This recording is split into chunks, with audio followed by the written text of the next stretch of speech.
The successful businessman secretly followed his employee. He followed her down a dusty track in the middle of the bush to a mud brick house that was falling apart. And there, in front of that house, he saw her do something that made his blood run cold. She was feeding two old people sitting on old wooden crates, two people the world had forgotten, two people he should have recognized immediately but didn't. And when he finally understood who they were, what he felt wasn't sadness, it was terror. Because those two old people were going to destroy everything he believed about his own life, about his family, and about the people he trusted most. This story will hurt, but it will also remind you of something many of us prefer to forget. If you want to know who those two old people were and why that man's life changed forever on a dusty track in the middle of nowhere, stay until the end. Leave your city in the comments so I know where you're listening from. Give me a like if the story captivates you, and subscribe if you haven't already. Now, let's go back to the beginning. Let's meet Rylan Okoro. Rylan Okoro arrived in the city on a flight from London. He wore a dark gray suit, a watch that cost more than a house in the village where he was born, and a suitcase that weighed less than his conscience. Beside him, Serena, his wife, stared out the taxi window, her lips tight. She never liked the country. Never had. But Rylan needed to be there to close a construction deal that had been brewing for months with his partner Levi. And Serena wasn't one to stay alone back home. They settled into a rented house on the outskirts of the city, spacious, air-conditioned, with tiled floors and a patio that overlooked the distant hills. Rylan chose it because it was functional, not because it was beautiful. He wasn't looking for beauty. He was looking for control. The first thing he did was hire someone for cleaning and cooking. Levi gave him a contact. "Her name is Nyla," he said on the phone. "She's quiet, diligent, and doesn't cause problems. Just what you need." Nyla arrived the next morning. She knocked on the door with her knuckles, not the doorbell. She had her hair neatly pulled back, a clean wrapper tied around her waist, and downcast eyes.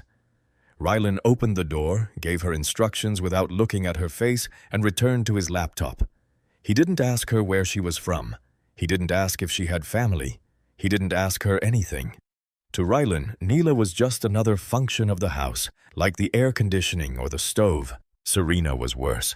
From the start, she spoke to her with that tone that isn't a shout, but cuts just as deep. "Nyla, the glasses go on the other shelf. Nyla, this shirt has a wrinkle. Nyla, if you can't handle this, tell me now." Nyla didn't reply. She just nodded and continued working. There was a moment soon after that Rylan overlooked, but fate would not forget. Nyla was cleaning the living room when a framed photograph slipped from the mantelpiece.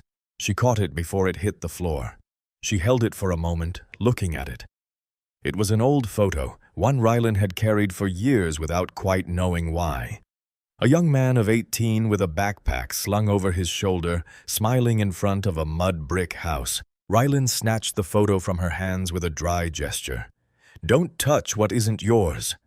Nyla lowered her gaze and returned to her cloth without a word. That photo, that very same photo, would reappear, but in a place Rylan would never have imagined. The days passed without surprises. Nyla arrived early, cleaned, cooked, served, and left before dark. Rylan barely saw her. He was busy with blueprints, contracts, calls with Levi. Serena complained about the heat, the food, the dust that got in through the windows. "I don't know how people live here," she said every night as if she expected someone to take her away. But soon after, Rylan noticed something. It was almost by accident.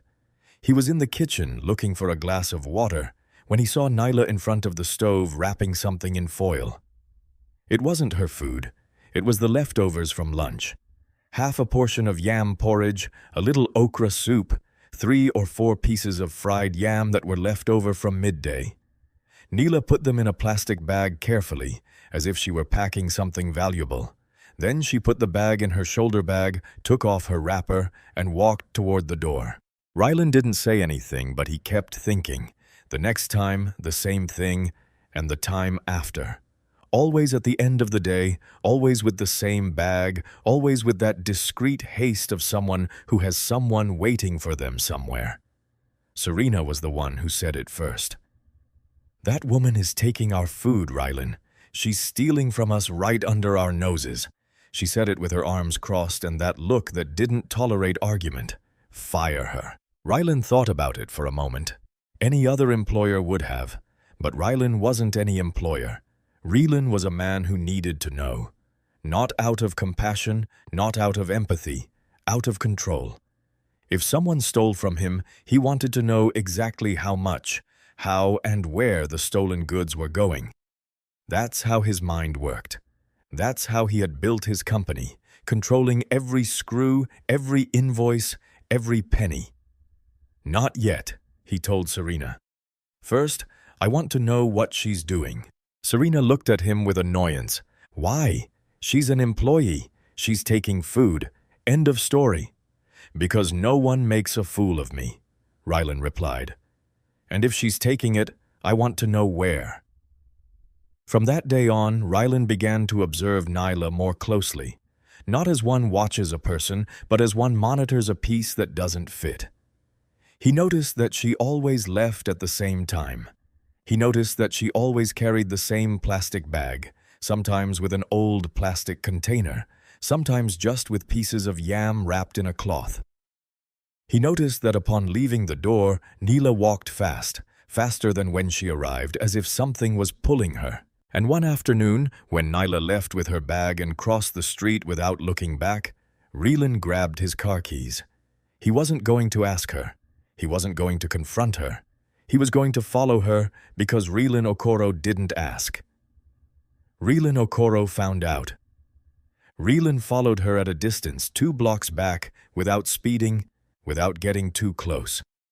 Neela walked to the main road and stopped at a bus stop. Rylan parked on the other side of the street with the engine running and waited. The bus arrived a few minutes later. One of those old public transport buses with the number painted by hand and the windows open because the air conditioning had long stopped working. Neela got on without looking back. Rylan waited for the bus to pull away and followed it. They traversed the city from district to district. They passed through neighborhoods Rylan didn't recognize, through streets that grew narrower, dustier, with fewer gutters and more stray dogs. The bus dropped people off at every corner. Nyla didn't get off until the bus reached a junction where the paved road ended and a dusty track began, disappearing among the distant hills. Neela got off. Rylan saw her from his car a short distance away. She didn't look back. She started walking. Rylan hesitated, but something pushed him, not curiosity, something deeper, something that didn't have a name yet. He parked the car and got out on foot. The sun hit his face like a slap. Rylan loosened his tie knot and began to walk down the same dusty track as Neela. He saw her in the distance, a small figure with her plastic bag moving without haste, but without pause, like someone who makes that journey every day, like someone who no longer needs to think to get there. After a while, a hamlet appeared. It wasn't a village. It was a handful of houses scattered across the plains, as if someone had tossed them from above without caring where they landed. Mud brick walls, rusty zinc roofs. There was no shop, no church, nothing to suggest that anyone lived there.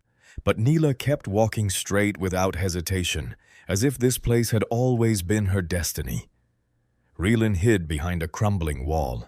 From there, he watched as Nyla approached the last house in the hamlet, a mud brick house with a wooden door ajar, a thatched roof patched with pieces of cardboard, and a dirt floor that blended with the ground outside. Nyla stopped in front of the door. She took the plastic bag from her shoulder bag, and then Rylan heard something that made him hold his breath. An old voice, hoarse, broken by the years, a voice that came from inside that house. And then another, softer, more distant, as if speaking from a place that was no longer entirely of this world. Rylan pressed himself against the wall. His heart pounded in his throat. He didn't know why. He didn't know why this place made him feel as if he were about to open a door he shouldn't open, but he didn't leave. He peered out. The first thing he saw were the crates, 2 wooden crates. the kind used to transport produce in local markets, placed in front of the house as if they were chairs, and on each crate, a person, an old man, very old, with a hunched back and hands resting on his knees. His skin was tanned by the sun, the color of the earth around him, and a worn cotton tunic that was transparent at the elbows. His left eye was clouded, almost white, but the right one stared straight ahead with a fixity that wasn't peace. It was resistance. It was a man who had decided not to die yet, without quite knowing why. Beside him, on the other crate, a smaller, more fragile woman with a gray wrapper covering her shoulders despite the heat. Her hands were in her lap, still, like birds that no longer fly, and her eyes lost in some point on the horizon, as if she were seeing something others couldn't. Occasionally she moved her lips, murmuring something, a song or perhaps a name. Neela stood in front of them, her back to Harlan, unaware that he was there, less than a short distance away, pressed against that wall with a pounding heart. "I'm here, Papa Elias," Neela said with a voice Harlan had never heard from her. Soft, tender, the voice of someone who cares. "How are you this morning, Mama Grace?" The old woman looked up and smiled, a slow smile, like a child recognizing something familiar without knowing exactly what. The old man didn't answer. He just nodded once, barely, as if it pained him that someone had come. Neela opened the bag, took out the container with the yam porridge, the fried yams wrapped in the cloth, a piece of fried akara that Harlan didn't know where it came from. She served the old man first. She placed the plate in his hands carefully, like someone handing something sacred to someone who expects nothing anymore. The old man looked at the plate, didn't say thank you, but began to eat slowly with the dignity of one who eats little, but refuses pity. Then, Neela approached the old woman.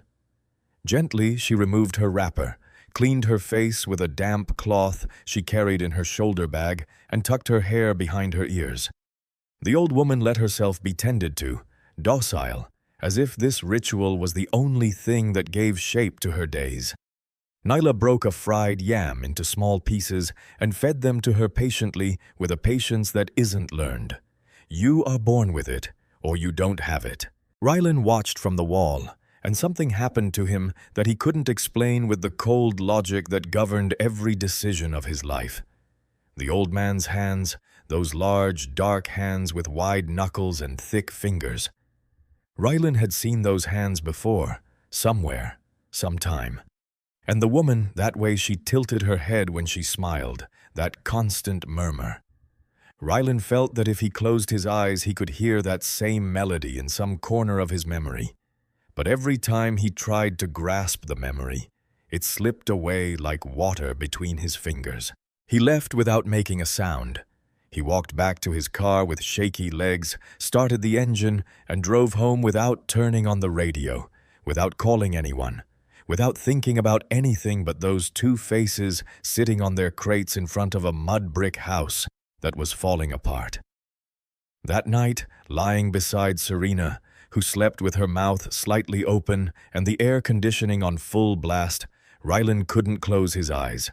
Every time he tried, he saw the same thing: the old man's hands, the old woman's smile, and a feeling that pierced his chest like a rusty nail. He knew these people. He didn't know from where. He didn't know why. But he knew them. And something inside him, something that had been dormant for a long time, began to stir. Harlan didn't go to the office the next day. He told Levi he had a meeting with a supplier. He told Serena he was going to inspect a property. He didn't tell anyone the truth because he himself didn't know what he was doing. He drove to the junction where the pavement ended. He parked his car in the same spot as the previous afternoon and walked down the dusty track with the sun just rising behind the hills. The bush at that hour doesn't burn. It whispers. And what it whispered to Harlan that morning was something he didn't want to hear. He arrived at the hamlet before the usual time. There was no one on the track, not a dog, not a sound, just the wind dragging dust between the houses. Neela wouldn't arrive until the afternoon. Harlan knew that, and that's why he was there at that hour. He wanted to see without being seen. He wanted to understand what it was that had stolen his sleep. He approached the mud brick house from the side. The window was a hole in the wall with a broken pane that someone had patched with a piece of cardboard. Harlan peered in. The old man was asleep, lying on a metal cot with a mattress so thin that the springs showed underneath. He had a blanket over him despite the heat, as if the cold he felt came from within, not from outside. His large hands rested on his chest. He breathed slowly with a soft wheeze that betrayed his years. The old woman was sitting on a plastic chair next to the cot. She wasn't sleeping. Her eyes were open, fixed on some point on the wall, and she moved her lips slowly, singing something without sound. A lullaby, perhaps, or a prayer, or a mix of both. Harlan observed them, and again that knot, again that feeling that something was pulling him toward that house like an invisible thread tied to a place he had forgotten. Then it happened. The old man moved on the cot, turned his body to one side, and as he did, something slipped from under the pillow, something small, flat, that fell to the dirt floor without a sound.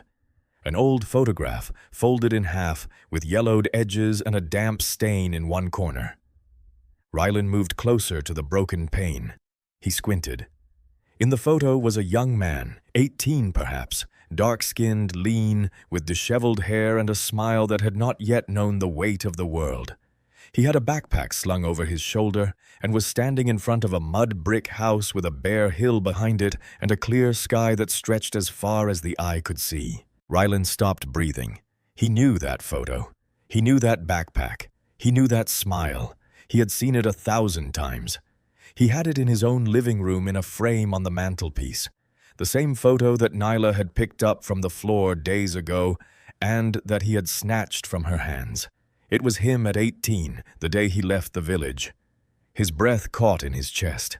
He lifted his gaze from the photo to the face of the sleeping old man. He looked at him as if it were the first time. The large hands, the wide knuckles, the scar on his chin, the one they always told him he got from barbed wire when he was young, and he recognized him. Papa Elias Okoro, his father. Harlan stepped back. He looked at the old woman, the woman who sang without sound, who tilted her head when she smiled, who murmured names no one else could hear. Mama Grace, his mother. The two old people his employee cared for every afternoon with the leftovers from his own kitchen. They were his parents, the parents he left in the village many years earlier, the parents he promised to return for, the parents he stopped looking for, stopped calling, stopped remembering, until they became an old photo on a mantelpiece. No one looked at anymore. And now they were here in this mud brick house, without electricity, without water, without anything, sitting on crates, eating the leftovers brought to them by a woman he paid minimum wage.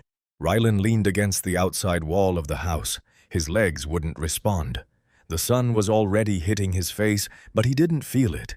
He felt nothing, or he felt everything at the same time. What's worse? He stayed there, leaning against the mud wall of his parents' house in a silence that weighed heavier than any words, the loudest silence of his life. The Okoro family compound was built of mud bricks with a thatched roof and a dirt yard where Mama Grace hung clothes and Papa Elias kept his tools. It wasn't large, it wasn't beautiful, but it was theirs. And in that yard, Harlan had learned to walk, to count, to look at the sky, and to want to go far away. Because in the village, there was nothing. No jobs, no hospital, no future, only sun, dust, and the certainty that if you stayed, you would die, just like everyone else, poor, quiet, and forgotten. Harlan knew it from a young age, and Papa Elias knew it before him, because Papa Elias had already paid the price of staying. He paid it with Chloe. Chloe was the first child, born years before Harlan, a tiny girl with an easy laugh who chased chickens and fell asleep in Mama Grace's arms as she sang to her. At a young age, she developed a fever that wouldn't break.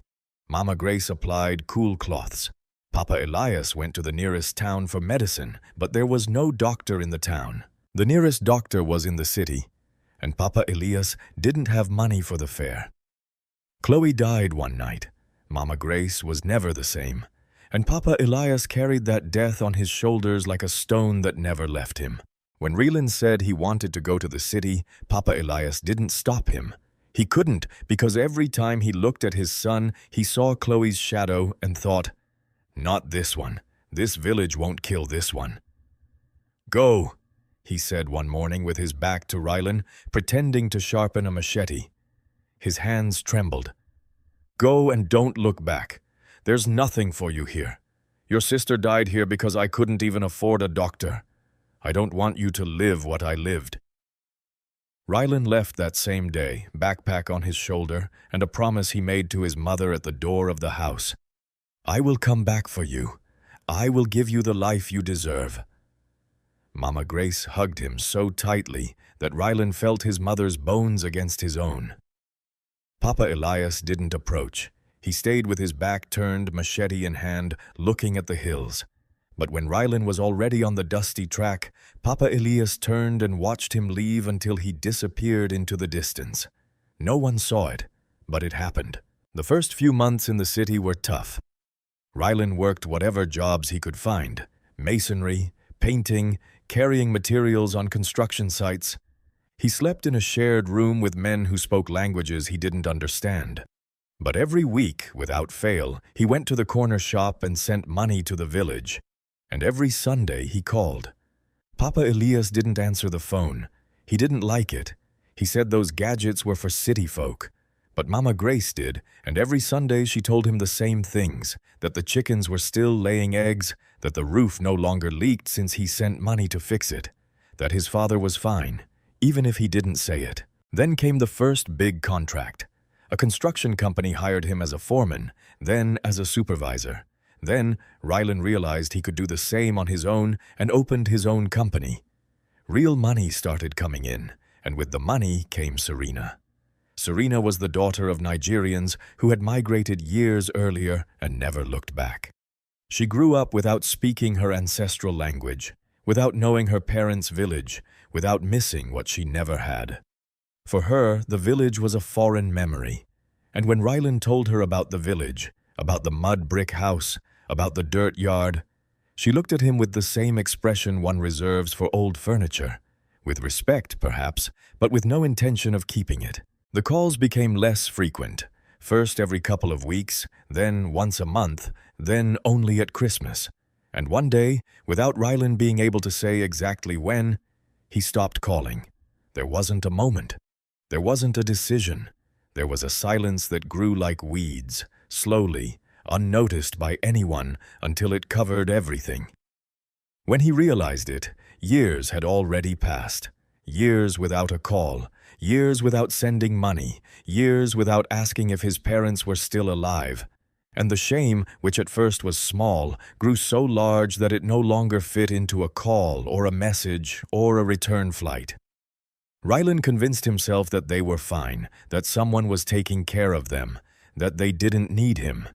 He convinced himself because he needed to be convinced, because the alternative, admitting that he had abandoned them, was a mirror he couldn't look into. And so passed many years of silence, many years of a photo on the mantelpiece that no one looked at anymore, many years of a promise made at a mud brick door that the desert wind carried away without anyone reclaiming it. Until now. Until this morning, leaning against the mud brick wall of a house he didn't know, with the sun hitting his face and the weight of many years falling on him like a collapsing roof, Rylan Okoro had found his parents. But the question burning in his chest wasn't where they had been. It was where he had been. Rylan arrived home like a ghost. He sat on the edge of the bed without taking off his shoes, without loosening his tie, without moving. Serena found him like that when she came out of the shower. "What's wrong with you?" Rylan took a while to answer. When he did, his voice came out hoarse, as if the words scraped his throat on their way out. "I found my parents."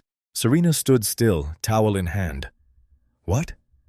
"My parents, Serena, they're here, in a hamlet not far from here.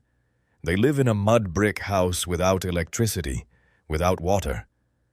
Neela brings them food every afternoon, leftovers from our kitchen." Silence. Serena processed the information with the same expression she wore when a supplier gave her bad figures, cold, calculating. And Rylan looked at her. "How is that your problem anymore, Rylan? You left them many years ago. If it was so important, you would have returned sooner." She sat in front of the mirror and began to brush her hair as if the conversation was over. "They are my parents, and mine are still in a remote village," Serena said without looking at him. "In a village just as poor as yours. And you know what? I didn't go back either. My parents didn't go back for theirs. That's life when you get ahead, Rylan. You leave behind what you have to leave behind." The phrase fell like a stone into still water. Rylan looked at her, and for the first time in their marriage, he saw Serena clearly. She wasn't bad, she wasn't cruel, she was a mirror. She had grown up in a house where abandoning family was normal, where cutting roots was the price of progress, where looking back was for the weak. And Rylan had married her precisely for that reason, because Serena was never going to ask him to return, never going to remind him of what he left behind, never going to ask about Papa Elias and Mama Grace. He chose her because she was comfortable, and now that comfort disgusted him. "I'm not going to leave it like this," Rylan said. Serena put down the brush, looked at him through the mirror. "Do what you want, but don't involve me in it." Rylan left the room and knew, although he didn't want to admit it yet, that he was alone in this, that the road back to that mud brick house was a road he would have to travel without anyone by his side. The next day, he waited for Nyla in the kitchen. She arrived, as always, with her wrapper and downcast eyes. But this time, Rylan spoke to her differently. He didn't give her instructions, he offered her a chair. Nyla looked at him with suspicion. In her experience, when an employer offers you a chair, what comes next isn't good. "Sit, Nyla. I need to ask you something." She sat on the edge of the chair with her hands in her lap, ready to get up at any moment. "The old people," Rylan said. "The ones you visit every afternoon. Who are they?" Nyla didn't answer immediately. She looked at him intently, searching for the trick. "Did you follow me?" "Yes." Another silence. Nyla lowered her gaze. When she raised it, her eyes were no longer those of an employee facing her employer. They were those of a woman protecting something. "I found them some time ago," she said, "in the market in the old village. A woman asked me to take food to some old people who were left alone in the bush. No one visits them, she told me.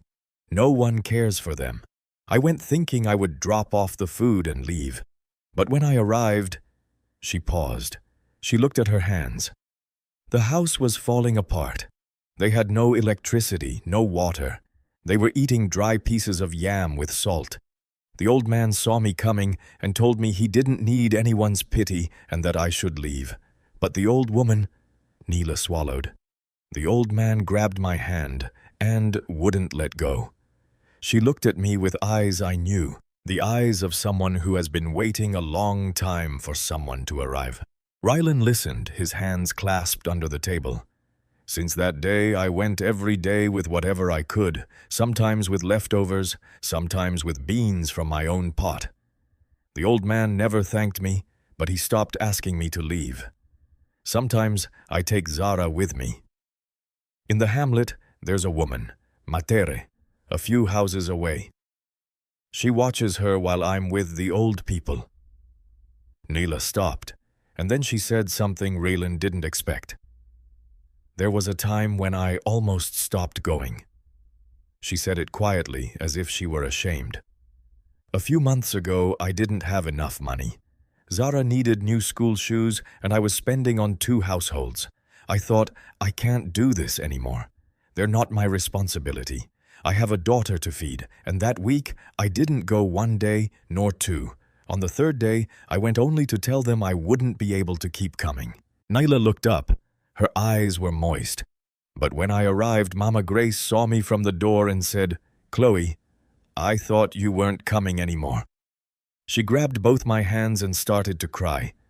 I don't know who Chloe is, but the old woman looked at me as if I were the only thing she had left in the world." She paused for a long time. I couldn't leave. How could I leave? Rylan didn't move. He couldn't. Every word from Nyla was a hammer blow to a wall he had built for many years. The woman he paid minimum wage was doing what he hadn't done, with less money, with less time, with more reasons not to do it. Do you know anything about their son? Rylan asked with the firmest voice he could muster. Neela shook her head. The old man doesn't let them talk about him. Once I asked Mama Grace if they had family, and she started to say a name, but the old man cut her off. He said, "That man no longer exists." And he didn't bring up the topic again. That man no longer exists. Rylan nodded slowly, stood up, thanked Nyla, and left the kitchen without telling her who he was, without telling her that the man who no longer existed was standing in front of her, in a suit that cost more than everything Nyla earned in a year, and who hadn't done half of what she did every afternoon with a plastic bag and an old container. He didn't tell her because saying it out loud was admitting it, and Rylan wasn't ready for that yet. But the wall already had cracks, and once cracks start, they don't stop. Rylan went to the mud brick house the next day. This time he didn't hide. This time he walked straight to the door, his chest tight and his hands sweating as if he were young again and about to do something irreversible. The door was open. It was always open in a place where there's nothing to steal. Doors are not closed. Inside, Mama Grace was sitting on the plastic chair peeling yams with slow hands. The pieces fell into a chipped metal plate. She didn't look up when she heard the footsteps. She continued peeling as if the whole world could enter through that door and she wouldn't notice. Rylan stopped a short distance from her. He looked at her. He looked at her for real, not as he had looked at her from the window. Up close, his mother was another person, smaller, more fragile, with thin white hair, hands full of dark spots, and eyes that looked without focusing, as if they were searching for something lost long ago. "Mama," Rylan said. The word came out broken. Mama Grace looked up, saw him, and smiled. A sweet smile, the smile of someone who sees a kind face but doesn't know who it belongs to. "Is that you, Chloe?" she said with a soft, almost childish voice. "It's good you came, my daughter. Sit down. I'll make you some tea in a moment."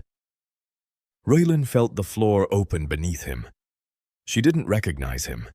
His own mother was looking him in the face and didn't recognize him. "Mama, it's me. It's Rylan, your son." Mama Grace tilted her head. The smile disappeared. In its place was a clear confusion, without pain, like someone searching for a lost word. Rylan repeated the name, tasting it. "No. Rylan left a long time ago. He doesn't come anymore, but Chloe does. Chloe always comes."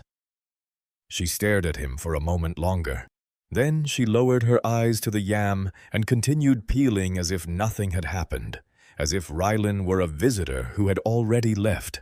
He stood there, breathless, voiceless, not knowing what to do with his hands, with his body, with the many years that weighed on him like a concrete slab. Then he heard footsteps. Papa Elias appeared from the other room. He walked with difficulty, leaning against the wall with one hand. His left eye was clouded, but the right one was alive, burning with a light that wasn't joy, it was recognition. The old man didn't need a second. He knew immediately. He stopped in the doorway, straightened up as much as his body allowed, and the voice that came out didn't tremble with weakness, it trembled with rage. "So you come now." Rylan opened his mouth. Nothing came out.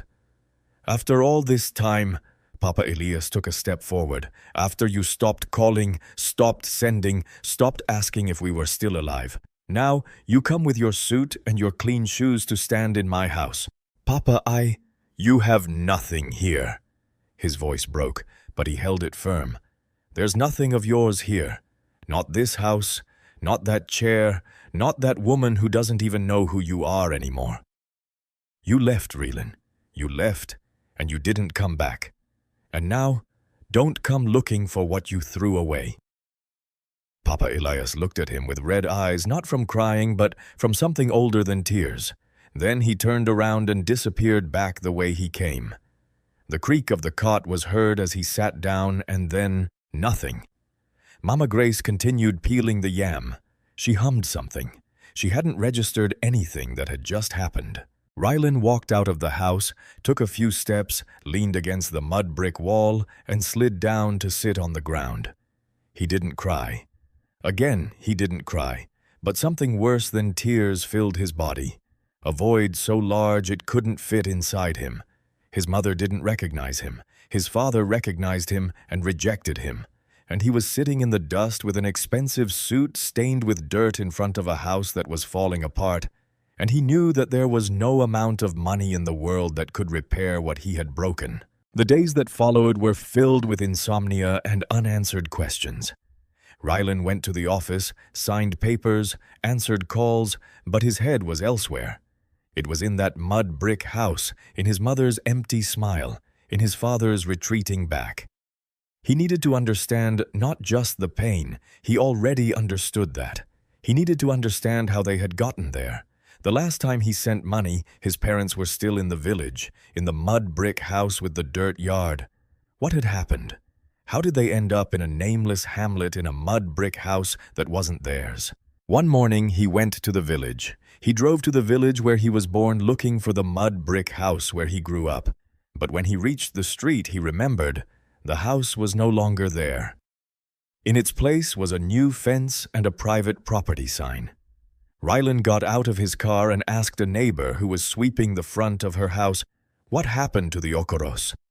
The woman looked at him as one looks at a ghost. "The Okoros? They were driven out years ago, sir. They couldn't pay the community levies and they lost everything. The compound in the village, the house where you were born, the place where Chloe was buried in the backyard, it no longer belonged to the Okoros. They had lost it some time ago, but that wasn't what made his blood run cold. It was realizing who knew. Levi, his partner, his childhood friend, the one who never left the village, the one who saw everything from the front row, saw Papa Elias and Mama Grace lose their house. He saw how they were pushed to that hamlet in the middle of nowhere. He saw how they diminished, aged, disappeared from the world as if they had never existed. And when Rylan returned to the country, when he sought him out to do business, when they sat in a restaurant in the city to toast their new partnership with palm wine, Levi smiled, gave him a hug, and didn't say a single word. Not one, not even half. He didn't say, "Hey, Rylan, do you know your parents no longer live in the village?" He didn't say, "Your mother isn't well." He said nothing. He had his phone number. He had it for years. One call, a few minutes. "Rylan, your parents are struggling." That was all it would have taken, and he chose not to make it. Rylan stared at the empty desk in his office. Outside, the city continued to move as if nothing had happened. Inside, something Rylan believed to be solid, his friendship with Levi, the blind trust he had in him, was silently crumbling. But the worst wasn't Levi's betrayal. The worst was the question that came after, the one Rylan couldn't avoid, no matter how much he tried. Was Levi the culprit, or was he the culprit who also didn't call, who also didn't ask, who also chose silence? Because in the end, they both did the same thing. They both knew, and they both kept silent. Only one did it from afar, and the other did it looking them in the eyes. Rylan entered Levi's office without knocking. He closed the door behind him. Levi was on the phone laughing at something. When he saw Rylan's face, he hung up. What happened? Rylan didn't sit down. He stood in front of the desk with his hands in his pockets so Levi wouldn't see them trembling. "Did you know my parents were living in a mud brick house without electricity?" Levi didn't bat an eyelid, but the second of silence before answering gave him away. "I knew they were struggling," he said slowly. "But it wasn't my business, Rylan. It wasn't your business." Rylan took his hands out of his pockets. "You live in the village. You saw them lose their house. You saw them move to the bush. You saw them disappear, and it wasn't your business?" Levi leaned back in his chair, crossed his arms, and then did what cowards do when cornered, attack. "And what were you going to do, Rylan? The same thing you did for all those years?" "Nothing." "I had your phone number." "Yes, but you also had theirs." "How many times did you call? How many times did you ask how they were?" Rylan clenched his jaw. "I didn't call you because you didn't want to know," Levi continued. "And we both know it. Don't make me the villain of your story. You are the villain. I was just the one who kept quiet, just like you. The difference is that I saw them up close and you forgot them from afar. But the silence was the same." Rylan wanted to answer, wanted to shout at him, wanted to tell him it wasn't the same, that he was far away, that life had swallowed him up. But he couldn't, because every word Levi said was a truth Rylan had already told himself during those sleepless nights. Only hearing it from another hurt more. "We are no longer partners," Rylan said. Levi shrugged. "Whatever you want." Rylan left without closing the door and knew he had just lost the last ally he had in the country. He had no wife to support him, no parents to accept him, no friend. He had no one. That same night, without quite knowing why, he drove to the hamlet. He didn't enter. He parked the car far away and walked to the mud brick house in the darkness. The moon was high and the bush looked silvery, as if someone had sprinkled ashes on the world. He approached the window. Inside, a candle burned.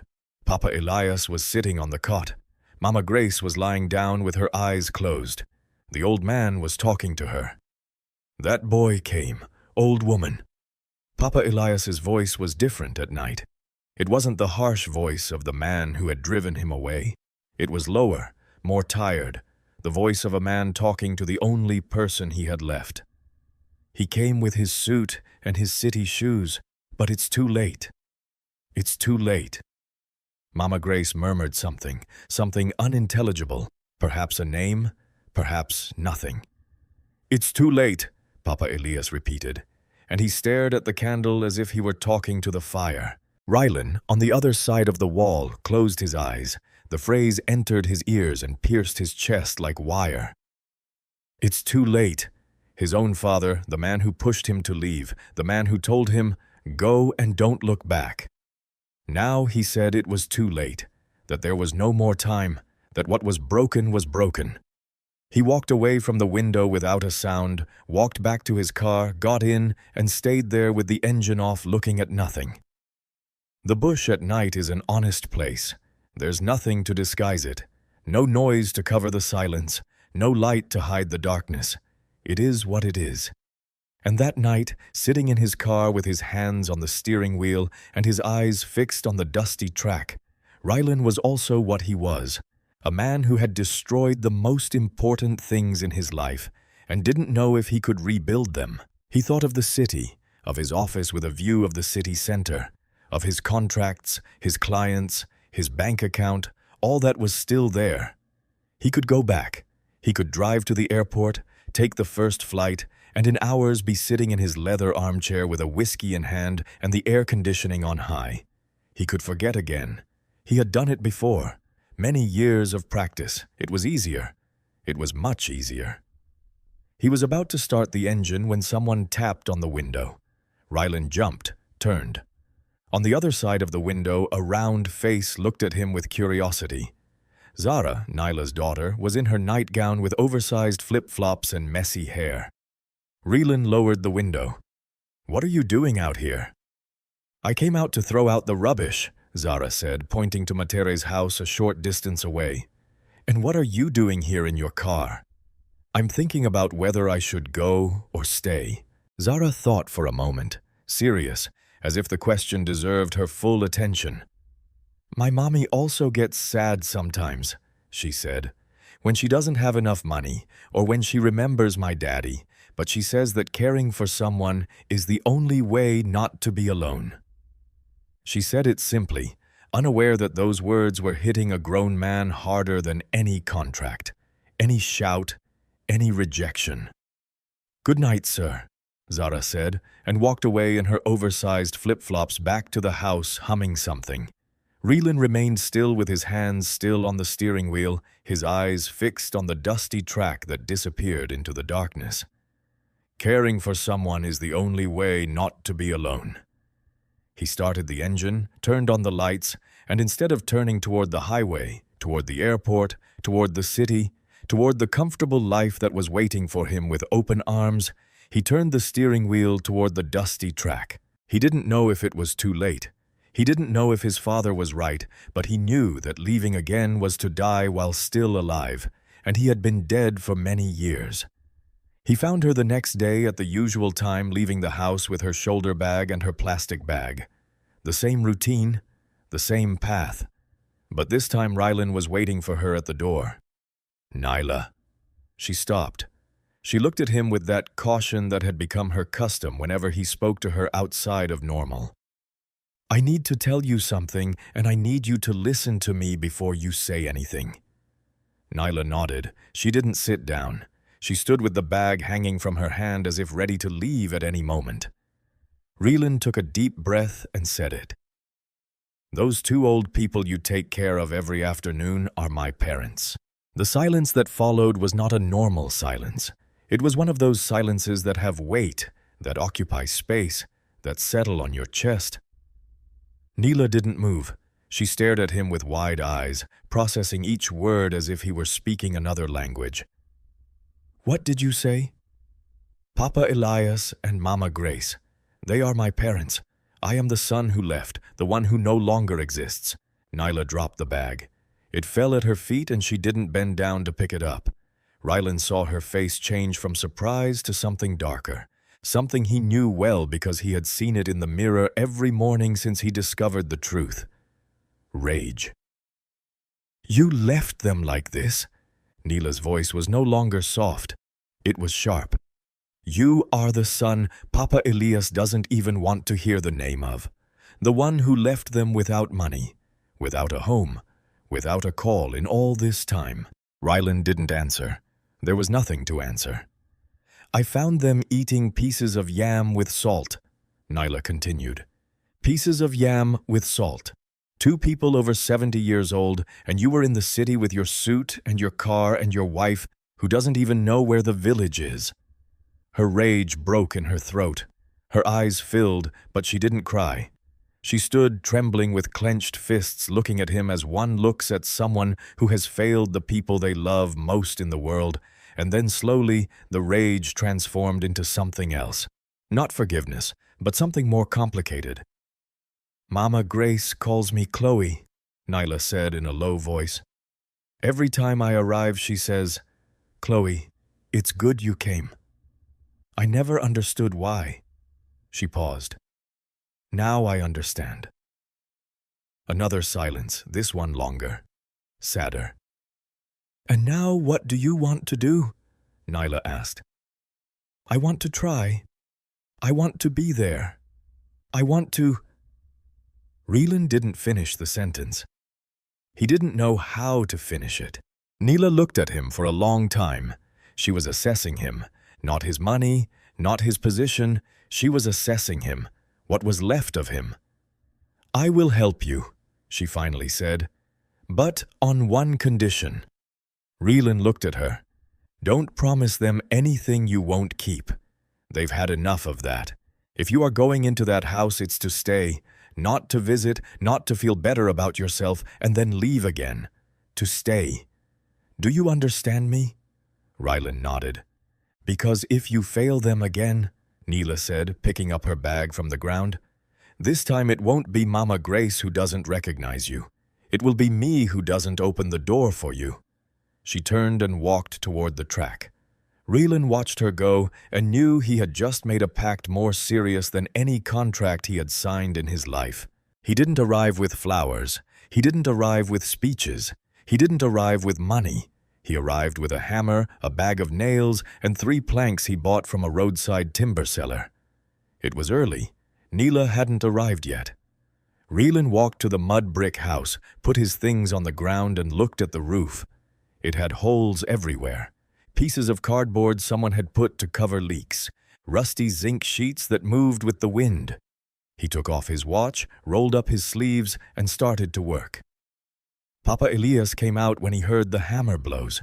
He stood in the doorway with his arms crossed, watching his son on a patched-up ladder, nailing planks to the roof. He said nothing. No good morning. No, what are you doing here? No, go away. He sat on his crate and watched. Rylan didn't speak to him. He understood, or Nyla made him understand, that words no longer served, that promises were worn out, that the only thing he could do was be there with his hands. That day he fixed the roof. The next day he returned with more materials and fixed the door that hadn't closed properly for years. On the third he brought gallons of water and food that weren't leftovers, fresh beans, chicken, fruit, bread. On the fourth he cleaned the yard, pulled out dry weeds, arranged the crates, put up a tarpaulin for shade. Papa Elias didn't speak to him on any of those days, but he stopped telling him to leave. And one afternoon, when Rylan was carrying the water gallons from the car, the old man got up from his crate and held the door open for him without looking at him, without saying anything. He just held the door.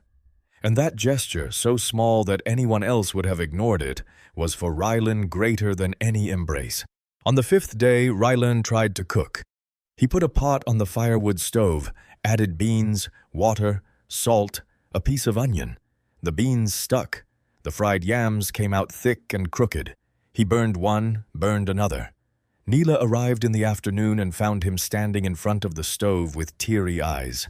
Not from emotion, but from the smoke, trying to peel a fried yam from the hot plate with his fingers. "Not like that," Neela said, taking the spatula from him. But she smiled. For the first time since she knew who he was, she smiled. Papa Elias ate the stuck beans without complaining. He didn't say they were good, but he finished the plate, and that was enough. It was on the seventh day when it happened. Rylan was inside the house, patching a crack in the wall with a mixture of mud and straw that Nyla had taught him to prepare. His hands were covered in mud, his shirt soaked with sweat, his hair disheveled. He didn't look like an entrepreneur. He didn't look like a boss. He looked like a son. Mama Grace had spent the morning sitting in her chair watching him work with that expression she always had, present and absent at the same time, like someone watching a silent film. But suddenly she got up slowly, holding onto the wall. She walked to where Rylan was. He didn't see her coming. Mama Grace placed both hands on his face, her hands cold, wrinkled, with trembling fingers. Rylan stood still. His mother looked at him from very close, with eyes that for the first time in days were not lost.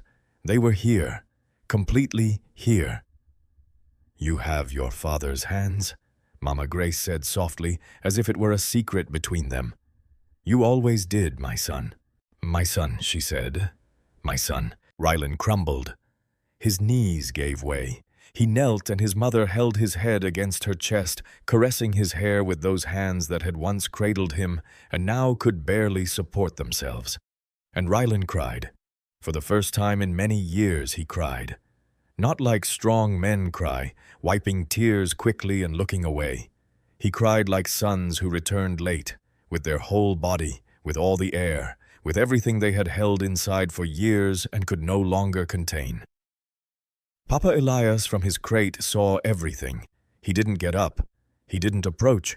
But he turned his head towards the wall so no one would see his face, and with his free hand he quickly wiped something from his eye. Quickly, as if nothing had happened. But it happened. The call came one night. Rylan was in the mud brick house, sitting on the floor sanding a plank he was going to use to reinforce the window. His hands were rough, his fingernails black with mud, and the shirt that was once white was now the color of the red earth. When he saw the name on the screen, he knew what was coming. Rylan. Serena's voice was firm, not angry. Firm. The voice of someone who had already made a decision and was just calling to inform. "It's your last chance. Are we going or am I going alone?" Rylan didn't answer immediately. He stood up, walked to the door.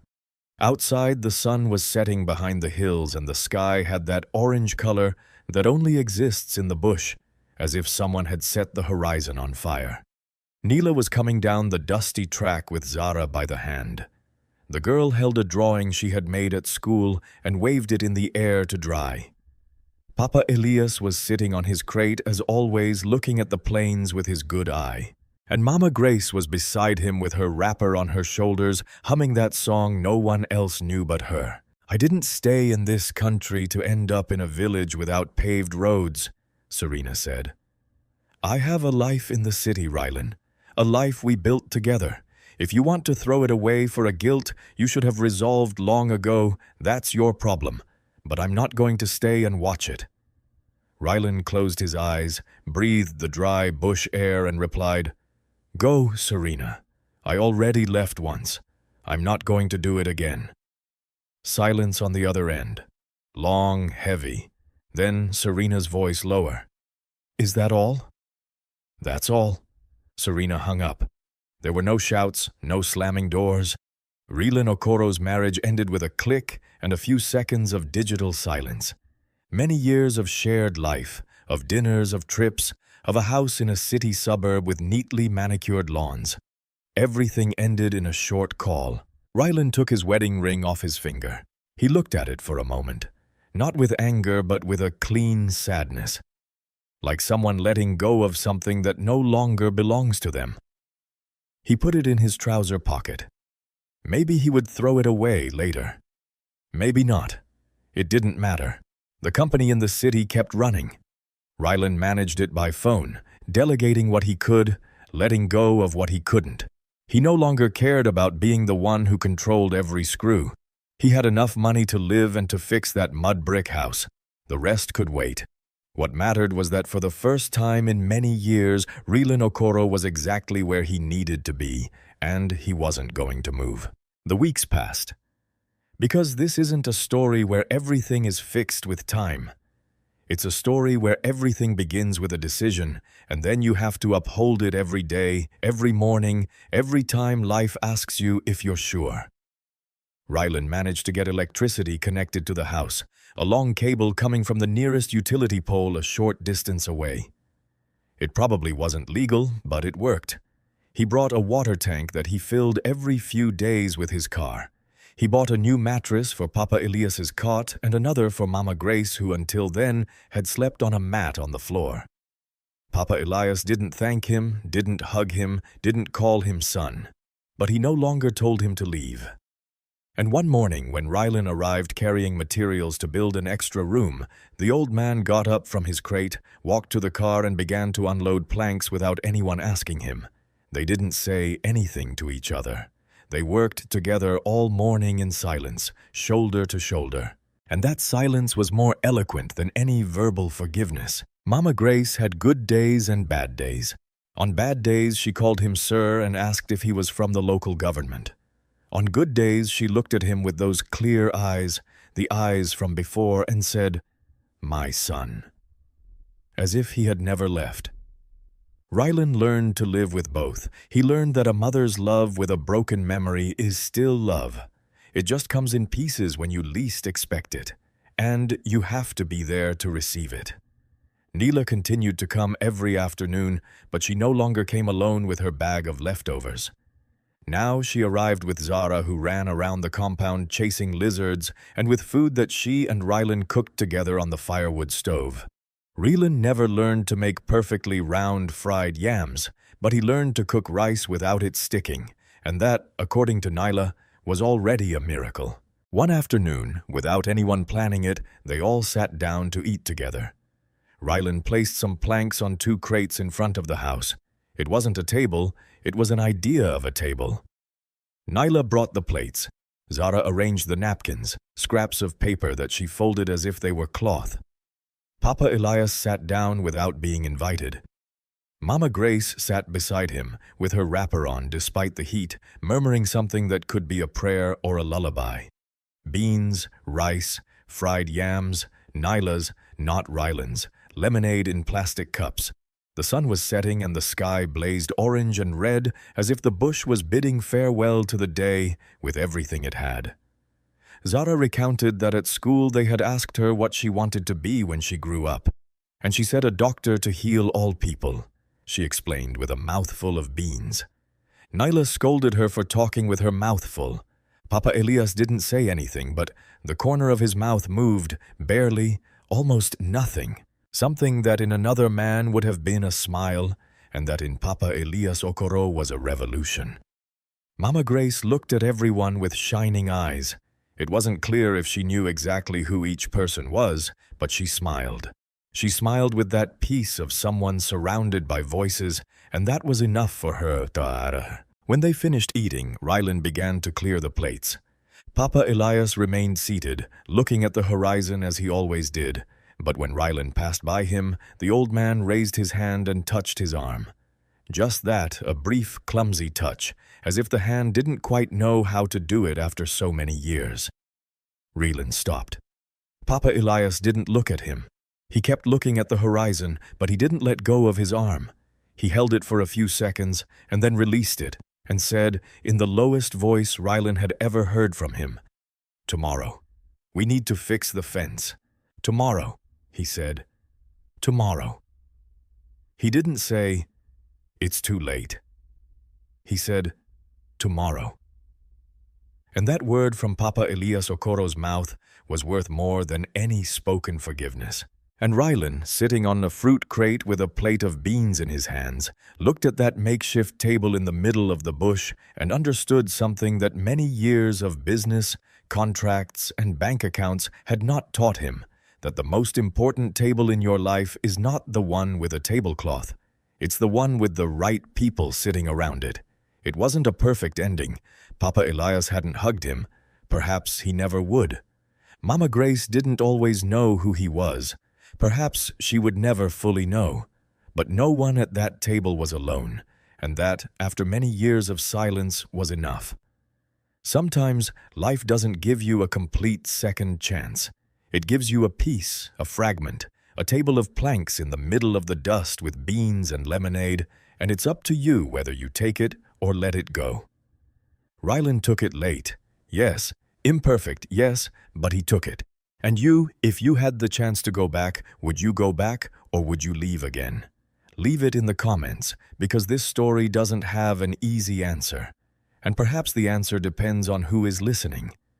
If this story touched your heart, give me a like, subscribe to the channel, and share this video with someone who needs to hear it, because sometimes a video reaches the right person at the right time.